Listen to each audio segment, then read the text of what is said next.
Well, hello, Mr. Thompson here with a science video lesson.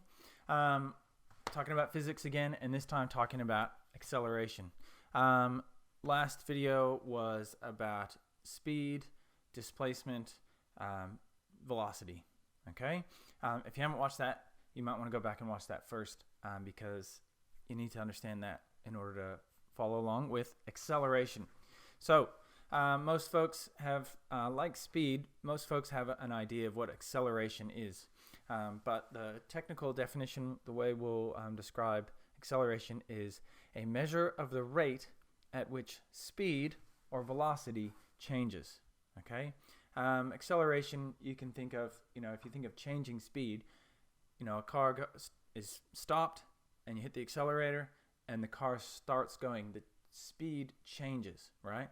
Now, the greater acceleration that a car or a person or whatever has, the faster it's speeding up, right? If it has a really high acceleration, you're flooring it, you know what I mean? Put the accelerator right down and you go really fast.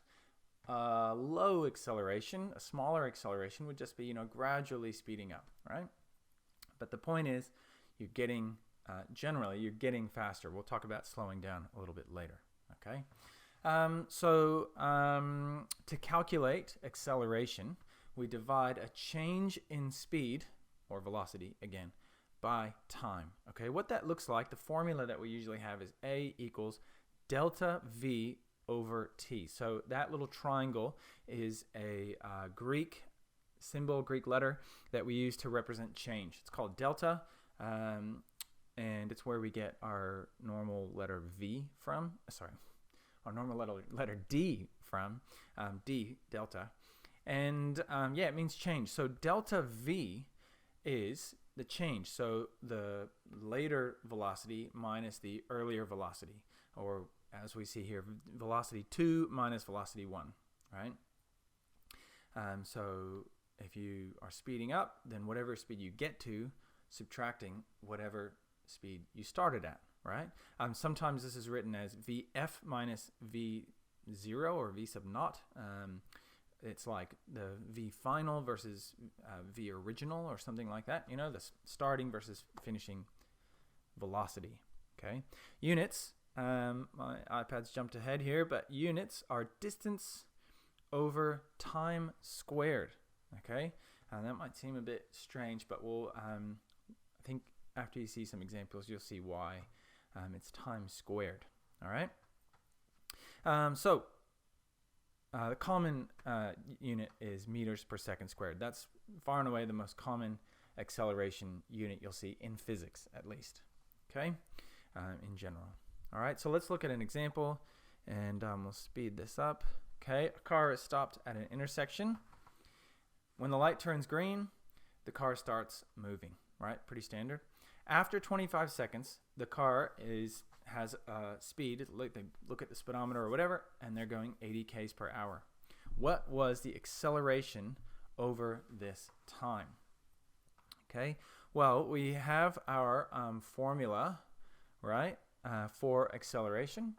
A equals delta V over T. So we have to find that delta V. So that's the final velocity minus the original. They got going up to 80 k's per hour. They started at 0, so it's going to be 80 take away 0. Pretty easy, right? 80 take away 0 is obviously 80. Okay, so we're going to do acceleration equals 80 divided by 25. Okay, so do that on a calculator or whatever. 3.2. 3.2. So that's the acceleration, but we need to consider the units. Okay, so the 80, we have 80 divided by 25. The 80 was kilometers per hour, right? So we can just pull those units in, kilometers per hour, and that was over a time period of 25 seconds.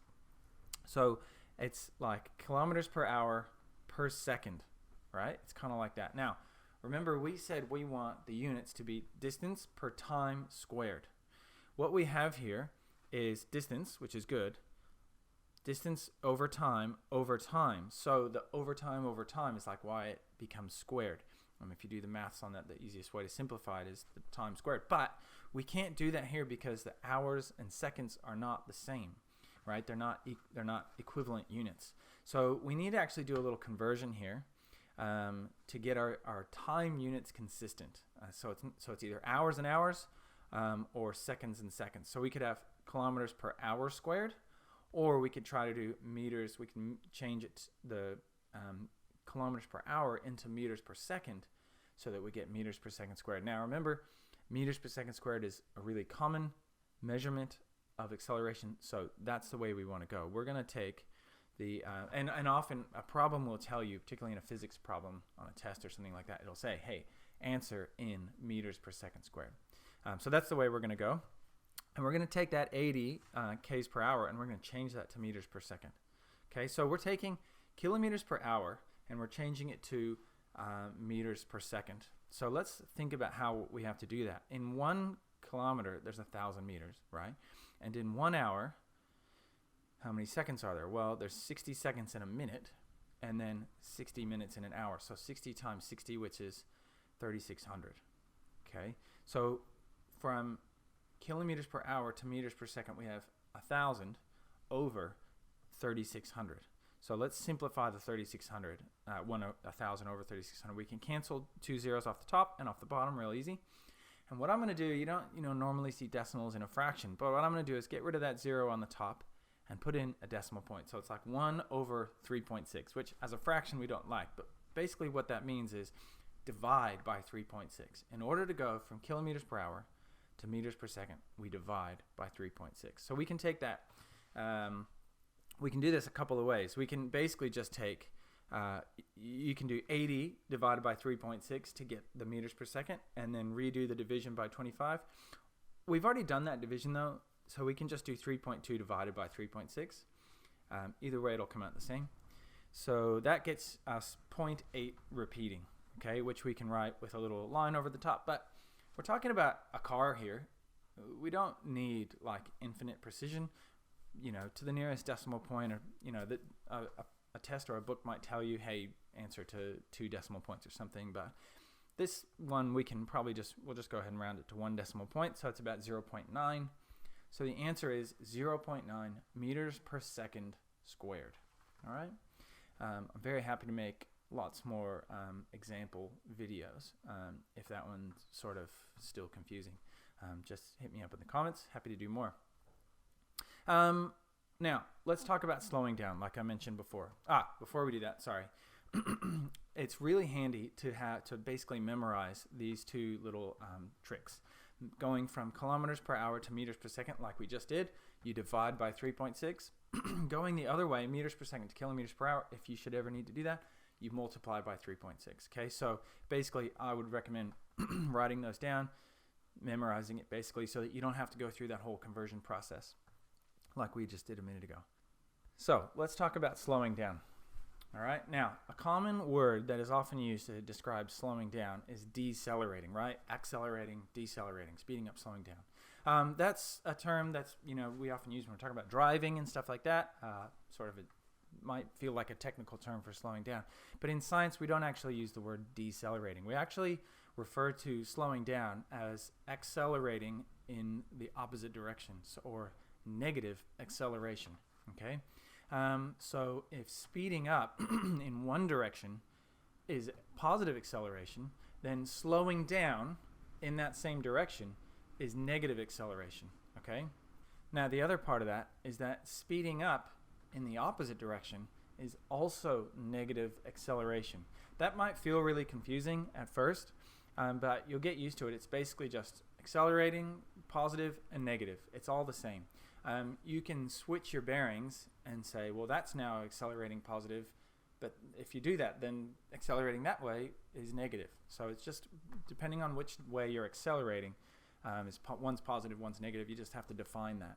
And if you're going that way and accelerating that way, then you will be slowing down. Okay. Now that might take a little getting used to, and you might need to see a few examples.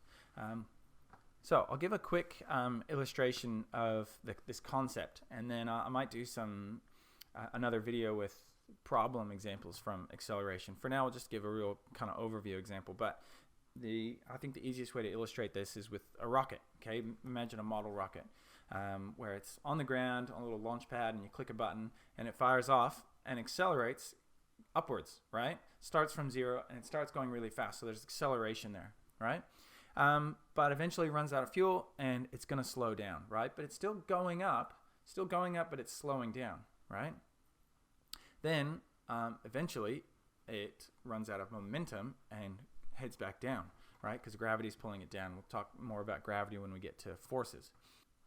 So we have speeding up here, this first section, then slowing down, and then accelerating downwards. But the interesting thing is, both of these two sections here, the slowing down and the accelerating downwards, would be considered negative acceleration, right? We have the positive acceleration, then as it starts slowing down, it's accelerating actually in the downward direction, and then continues accelerating in the downward direction, right? So that often takes a few examples for folks to see. And like I said, happy to make specific example videos. If you have a problem that you want me to do, you can send me a message somehow or other and send me the problem, and I'd be happy to do some specific requests on this one.